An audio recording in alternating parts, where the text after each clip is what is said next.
Hello नमस्ते high म फेरि पनि आइसकेँ नयाँ ब्लगमा।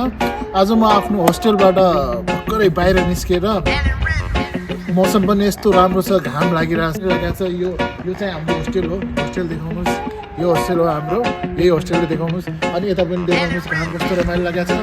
हामी जाडो पनि त्यत्तिकै छ, घाम पनि त्यत्तिकै लागेको छ। अब चाहिँ म उता अर्को ब्लग बनाउँछु। हस् त, नमस्ते। हेलो नमस्कार। फेरि पनि म अहिले चाइनिज मार्केटतिर गइरहेको छु। अहिले जेब्रा क्रसिङ छ होइन, रेड सिग्नल छ। रेड सिग्नल क्रस गर्दै म दौडिँदै चाइनिज मार्केटतिर हिँडिरहेको छु। त्यहाँ अलि सपिङ गर्नुपर्ने छ। मैले थाल र अनि सक्स मोजाहरू यताउता के जे राम्रो लाग्यो त्यो किनिहाल्छु होइन। तपाईँहरूलाई पनि सोअप गरिरहेको छु। कृपया मलाई सब्सक्राइब र सपोर्ट चाहिँ गरिदिनु प्लिज। मलाई सब्सक्राइब र सपोर्ट चाहिँ गरिदिनु होला। म यस्तै भिडियोहरू लिएर आउँछु अझै पनि। धन्यवाद। हेलो गाइज, नमस्ते। फेरि हामी यहाँ एउटा चाइनिज मार्केट छ होइन, चाइनिज मार्केटमा केही सपिङ गर्नको लागि आइरहेको छौँ होइन। हामी केही एउटा सामानहरू किन्नु छ, अलिअलि सपिङ गरौँ भन्ने चिजमा। देखाउनुहोस् त चाइनिज मार्केट यतातिर। यो हो चाइनिज मार्केट हाम्रो। र अब म केही भित्रतिरको सामानहरू देखाउँछु, कस्तो हुन्छ के हुन्छ भनेर। तपाईँले हेरिदिनु होला। हस् त, धन्यवाद। त्यसपछि हामी चाइना सपभित्र पुगिसकेका छौँ। चाइना सपमा यस्तो छ, तर वास्तवमा भन्नुपर्दा पुरा युरोप खान्छ, पुरा युरोप कि पुरा वर्ल्डै खान्छ। यहाँ पनि चाइनिज पसलहरू धेरै छन्, धेरै। जुत्ताबाट लिएर सबै सस्तोहरू सामान पाउँछ होइन। उहाँको अब यहाँको तुलनामा यहाँ सस्तो पाउँछ। यहाँको लोकलहरू पनि किन्न आउँछ यतातिर। एक्ज्याक्टली अब मलाई डर लागिरहेको थिएन, अब अर्काको सप छ, भिडियो खिच्न दिने हो कि दिने होइन भनेर। तैपनि म बिस्तारै खिचिरहेको थिएँ। एक्ज्याक्टली पछि त डर पनि हरायो मेरो। यो डलहरू यस्तो राम्रो डलहरू छ है, हेर्नुहोस्। अनि यो हामी माथिल्लो तला गए, मुनिको तलामा त्यति खासै त्यस्तो लागेन, तर माथिको तला गए त्यहाँ सामानहरू किन्छु भनेर। अब हेरौँ लस्सी के मनपर्छ मलाई है, के मनपर्छ पर्दैन। अब हेरौँ, यसमा म किन्ने सामानहरू सबै किन्छ। यतातिर हाम्रो क्यामेरा मिल्ने अलिक मुनितिर नै क्यामेरा लगाए जस्तो छ, बढी जस्तो अलिक माथि देखाएन। त्यसपछि म एउटा टोपी छान्न लागेँ होइन, जाडो धेरै छ।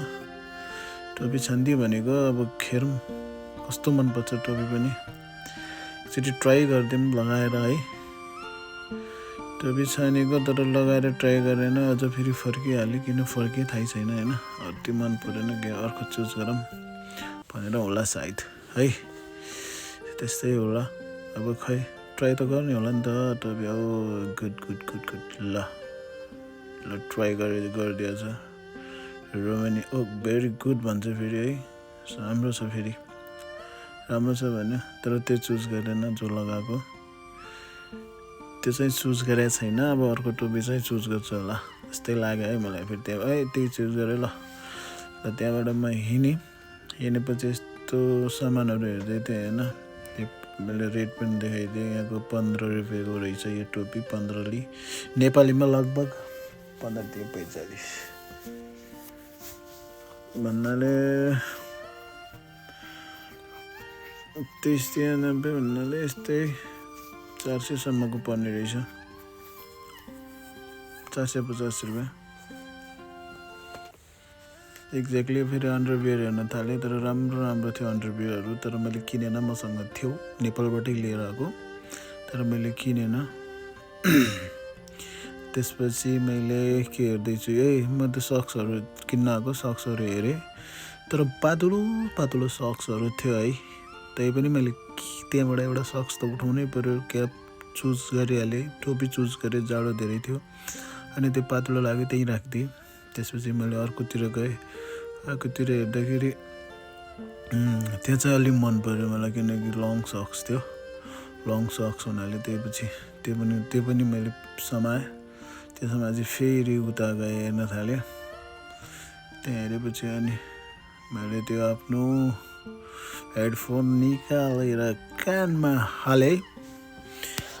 तर प्लिज सब्सक्राइब चाहिँ गरिदिनु होइन। म तपाईँलाई राम्रो भिडियो बनाइदिउँला। अझै पनि मेरो सामान आउन बाँकी छ। मैले अनलाइन अर्डर गरेको छु होइन। तपाईँले जस्तो भन्नुहुन्छ म त्यस्तै भिडियो बनाइदिन्छु है।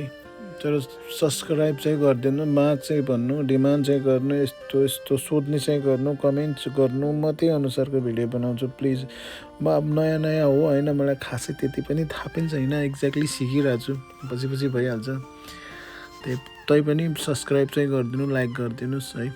यस्तो मेहनतले बनाएको हुन्छ भिडियो मैले, अब कहीँ खिच्न दिन्छ कहीँ खिच्न दिँदैनन् त्यो एक्ज्याक्टली थाहा हुँदैन। यो हातको औँला आइसकेको रहेछ क्यामराम्यानको, यो छन्नी रहेछ होइन, यो छन्नी पनि पाउँछ है यतातिर, के नपाउने छ सबै पाउँछ यतातिर, तर अलि महँगो हुन्छ भनेर हो, तर सबै पाउँछ यतातिर, त्यस्तो केही छैन नपाउने, सब थोक पाउँछ। मैले यो चाहिँ ट्रे चाहिँ किनेँ है, यो चाहिँ मन पऱ्यो मलाई, यसमा म सब्जी काटेर राख्नलाई हुन्छ होइन, यताउता म कुकिङ पनि आफै गर्ने हो है।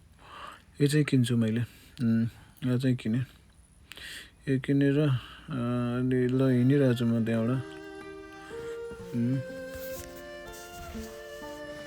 त्यहाँबाट अब के सोचिरहेको छु, ल हिँड्यो भने हिँड्यो।